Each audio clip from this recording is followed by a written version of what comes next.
edição desse ano da Flip homenageou a maravilhosa Pagu, que foi escritora, poeta, jornalista e uma revolucionária durante toda a sua vida. Hoje a gente fala um pouquinho então sobre a trajetória da Patrícia Galvão, a nossa Pagu. E pessoal, tudo bem? Eu sou Maísa Barbosa, esse é o canal Trama Literária. Se você está chegando por aqui agora, não se esqueça de se inscrever, ativar as notificações, curtir o vídeo, indicar o canal aí para quem você acha que gosta de feminismo e de literatura. Hoje a gente fala então sobre Pagu, essa figura extremamente emblemática da esquerda brasileira, uma comunista muito atuante, uma comunista decepcionada, mas sempre uma escritora, uma poeta e uma jornalista bastante presente, que foi aí uma das figuras mais complexas e contraditórias, justamente porque a Pagu revelava diversas versões de si próprias, e todas essas versões de uma mulher muito forte, muito atuante, muito combativa e muito engajada politicamente, jornalisticamente, e que vai fazer com que a imagem dela vai se construir ao longo das décadas posteriores à sua morte, como carregada de mistério, como carregada de uma série de misticismo aí. Inclusive, diversos escritores vão se referir a ela como mito Pagu, justamente porque era difícil mapear e colocar ela numa caixinha, vamos dizer assim, porque ela tinha inúmeras versões e todas essas versões eram versões muito marcadas e muito fortes. Pagu nasceu em 1910 e começou a ter relevância muito novinha, quando ela tinha ali 18, 19 anos. Ela já participava de círculos dos quais participava Tarsila do Amaral, Oswald de Andrade, e já tinha uma atuação nesse momento. Inclusive, uma das suas primeiras aparições públicas é num evento que homenageia a Tarsila do Amaral. Ela participa justamente lendo poesias, recitando poesias com outros grandes nomes da literatura. Então, quando ela estava ali nos seus 18, 19 anos, ela já começava a consolidar uma carreira, tanto como escritora quanto como jornalista, que depois se tornaria muito profícua justamente porque ela era muito participativa. Ela começa a escrever e escreve de uma maneira sempre muito combativa, denunciando e ironizando as desigualdades sociais, as desigualdades de classe, a situação da mulher. Era extremamente irônica em relação aos primeiros movimentos feministas. E a Pagu, já nas suas primeiras aparições, já nas suas primeiras escritas, ela estava denunciando aí tanto as desigualdades que se tornavam evidentes no Brasil, que estava em pleno processo de industrialização, de crescimento das cidades. Ela começa então a ser muito crítica em relação a esse espaço que está se modificando justamente naquele momento, e também é extremamente crítica em relação aos movimentos da militância. Ela conseguia ter uma percepção de uma série de contradições que ela enxergava nesse movimento, seja em relação ao movimento feminista ou em relação aos movimentos políticos, e ela colocava tudo isso nos seus textos, além de ter uma participação política que já nesse momento era bastante evidente, mas que vai se consolidando depois, posteriormente, em outros momentos da sua vida. A sua participação nesse círculo modernista vai ser relevante tanto para a sua vida pessoal, quanto para a sua vida pública como escritora, como jornalista mesmo. Primeiro que ela era amiga pessoal da Tarsila do Amaral, ela estava sempre enaltecendo a sua obra, era uma grande admiradora da obra da Tarsila do Amaral, até que em determinado momento esse círculo vai sofrer uma ruptura importante, quando em 1929, ela estava então com 19 anos, ela anuncia seu casamento com o pintor Valdemar Belisário, mas o pessoal sabia que aquilo era um casamento de fachada, que viria a ser conhecido depois, porque na verdade a ideia do casamento era meio que para preservar a imagem das famílias, a imagem das pessoas envolvidas, porque ela tinha ficado grávida de Oswald de Andrade, que era marido da sua amiga Tarsila do Amaral. Quando eles ficam sabendo da gravidez, o Oswald vai sugerir que o pintor Valdemar Belisário, que devia favores para ele na época, que era participante também do mesmo círculo, assumisse o casamento, que depois, em outro momento, quando eles viajassem, ficasse então esclarecido que na verdade eles estavam juntos e que o Dá era na verdade filho de Oswald de Andrade. E assim aconteceu. Assumiram o casamento no primeiro momento, e a Tarsila do Amaral, que já sabia do caso, também não deixa barato. Então, quando o Valdemar Belisário e a Pagu assumem o casamento, se casam, ela envia para casa deles um quadro com um touro, um tom de puro deboche e provocação. Isso vira na época um burburinho muito grande, porque a gente está falando de uma traição que acontece no alto círculo de elite cultural, de uma pintora muito conhecida, de um escritor muito conhecido, e de uma escritora que era Pagu, também muito conhecida, jornalista, e que já tinha o seu nome na época, já se tornando um nome muito relevante ainda que ela tivesse ali os seus 19 anos. Um fato que sempre vai ser muito curioso em relação à vida da Pagu e que ajuda, de certa forma, a moldar uma espécie de imagem pública que ela vai ter para a mídia, é o fato de que ela é muito bonita. Então ela sempre despertava muita atenção, porque ela participava, ainda muito jovem, ela participava de círculos dos quais participavam homens muito mais velhos que ela. Então ela tinha uma série de poemas que eram dedicados para ela, uma série de pinturas. Então ela despertava um interesse muito grande, justamente porque era a imagem de uma mulher muito bonita e que tinha uma atuação política que já se prometia se fazer muito forte, porque ela era muito atuante, tanto na escrita quanto no jornalismo, e que também já se aproximava de grupos políticos para poder também ser uma pessoa muito combativa nessa época. Inclusive, um desses poemas que homenageavam a Pagu foi escrito por Raul Bopp, ilustrado por Di Cavalcanti, se chamava Coco de Pagu, e falava dos seus olhos que faziam doer e do seu corpo molengo, e descreve justamente essa atenção que a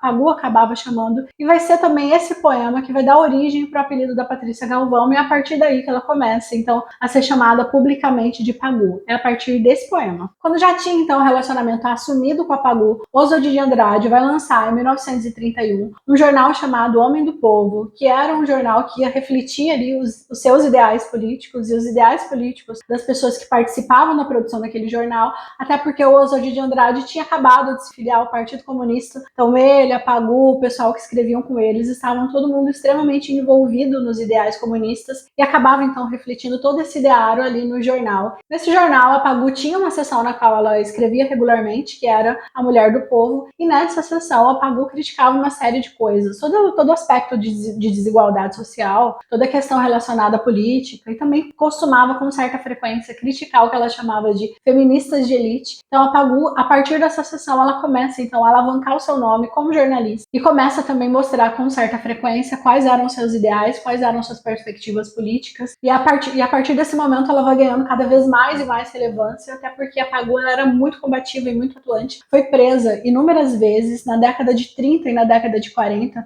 A Pagu vai ser presa inúmeras vezes, desde por distribuir panfletos comunistas, panfletos subversivos, até por participação mais incisiva nos movimentos políticos. Como a Pagu ela estava sempre participando de todos esses movimentos comunistas, vez ou outra ela estava sendo presa, até porque qualquer um que tivesse ideais diferentes no Estado Novo naquele momento estava sendo levado para a cadeia, ainda mais uma jornalista que tinha uma atuação tão constante como ela tinha. Foi presa inúmeras vezes, até o momento em que ela vai romper com o Partido Comunista, porque na sua última prisão, ela saiu muito debilitada, ela saiu pesando 40 e poucos quilos, ela sai muito debilitada, e ela sai pessoalmente muito ofendida, porque quando ela sai achando que ela vai ser meio que acolhida, ou ela vai ser reconhecida, de certa forma, pela sua atuação, ela é obrigada a assinar um documento dizendo que tudo que ela tinha sofrido até aquele momento, tudo que ela tinha passado nas prisões até aquele momento, não tinha a ver com o Partido Comunista, não tinha relação e que era, na verdade, por motivações pessoais. Como ela foi forçada e como ela estava também num momento muito debilitada, ela acaba assinando esse documento, mas isso também vai dar uma virada de chave muito importante na vida dela, porque ela se desfilia do partido, se desvincula do partido, e ela passa, então, a ser uma grande crítica do Partido Comunista, porque ela vai dizer que ela dedicou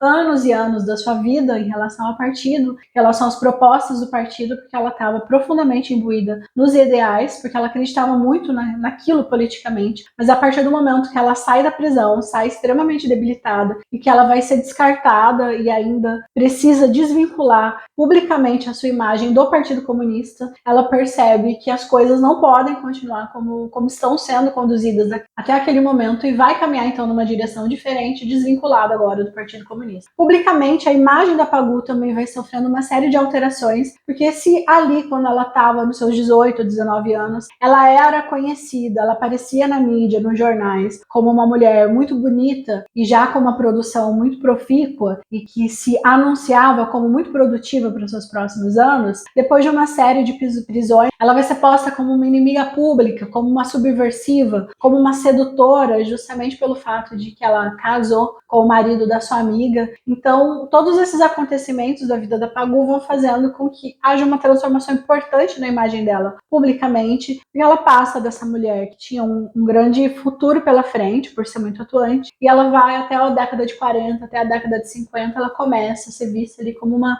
grande inimiga pública e ladra de Maria, justamente porque essa representação era muito importante para tentar diminuir de alguma forma a imagem dela e a força que ela tinha como política. Quando ela se desvincula do Partido Comunista, e isso vai promover uma virada na vida dela, ela vai se vincular ao Partido Socialista Brasileiro e em 1950 ela vai se candidatar e a partir dessa candidatura ela marca de vez, ela marca oficialmente o nome dela e a importância dela como uma figura política agora, combativa e atuante de dentro dos partidos e de dentro da movimentação dos partidos. Ao longo da década de 50, ela continua sua atuação como jornalista e como alguém envolvida nos movimentos políticos, até que em 1962 ela precisa se mudar para Paris para poder tratar de um câncer de pulmão, mas ali então, em 1962 mesmo, ela acaba falecendo em decorrência desse câncer. Na literatura especificamente, a Pagou era muito conhecida pela sua poesia, que era também uma poesia muito engajada, que refletia seus ideais políticos e era uma poesia muito combativa, mas ela vai ser conhecida especialmente pelo seu romance Parque Industrial, lançado em 1933 e que é considerado o primeiro romance proletário. Ali, em Parque Industrial, a Pagou vai retratar São Paulo, vai falar de São Paulo, de todas as suas contradições, então ela vai falar da população que sustenta o luxo do país, que sustenta as elites do país, em contradição com os grandes prédios, em contradição com uma elite econômica que se considerava o suprassumo do Brasil. Parque Industrial, então, é o romance mais importante de Pagou, o seu texto literário mais importante, mas ela também se destacou muito pela sua atuação como jornalista e principalmente pela sua atuação política. Tudo isso era muito contraditório, porque os jornais buscavam e tentavam incisivamente colocar e construir essa imagem da Pagou como uma mulher sedutora, como uma mulher mais bonita do que inteligente, vamos dizer assim, ainda que os seus colegas que escreviam sobre ela, quando iam escrever sobre sua imagem, faziam questão de ressaltar que, ao mesmo tempo que a Pagou era muito bonita, ela era também uma mulher extremamente inteligente, extremamente participativa